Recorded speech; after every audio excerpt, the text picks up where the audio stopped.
So seemingly individual, the individual becomes a mathematical unit of a certain coherence.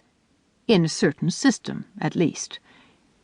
In the system for which Ian J. McCullough had attained professional distinction, at least.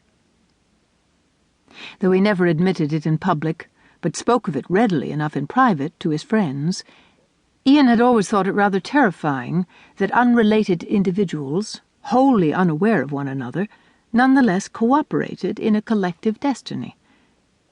Was there any other human phenomenon more mysterious, in fact, and terrifying?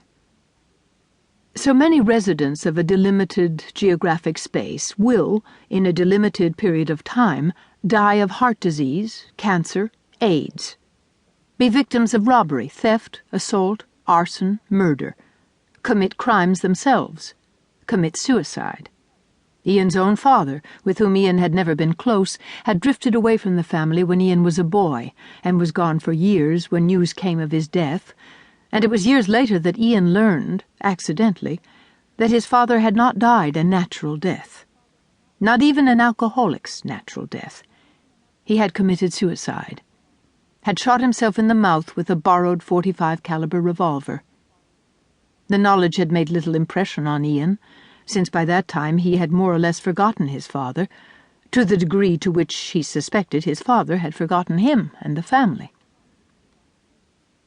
Demography was not Ian McCullough's first love. Pure historical research into 19th century post-Civil War America was his first love, and as he had been telling his associates for years, he intended to return to it some day soon.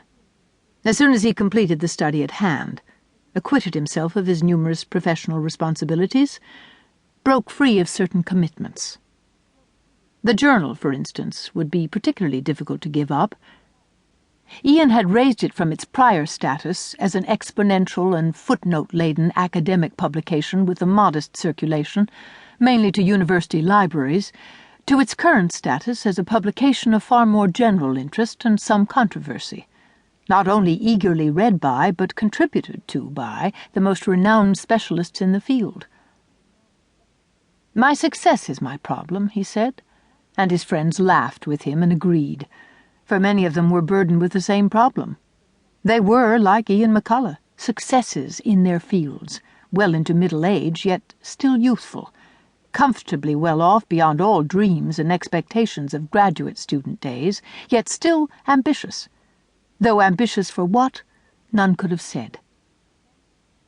Glynnis McCullough, Ian's wife, a food expert and a compiler of regional and ethnic cookbooks of uncommon originality and pictorial beauty, for Glynnis so loved what she did, at least while she did it, she could not entrust the design of her books to others, believed that they were, all of them, hungry, that ambition was in fact hunger, very nearly visceral, physiological, real.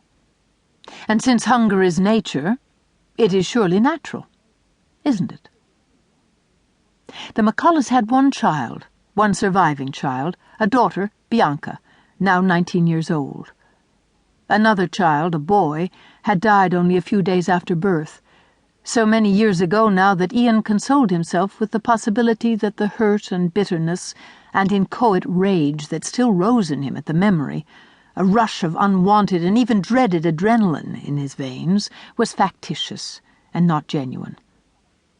What he believed as a sonless father he should feel, and not, 15 years later, after all, what he did feel.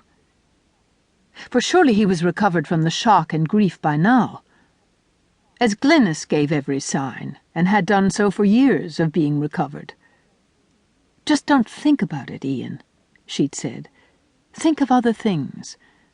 There is a world, after all," she'd said, smiling, "of other things." But he was no longer young. He would be 50 years old in April, and this had something to do with it. Not compulsive thoughts, but luxuriant thoughts, of loss, grief, hurt, resentment. In his office on the top floor of the Institute, Ian McCullough's desk faced a large plate-glass window. He was not among the Spartan-minded of his colleagues who insisted upon facing blank walls, out of a fear of being distracted.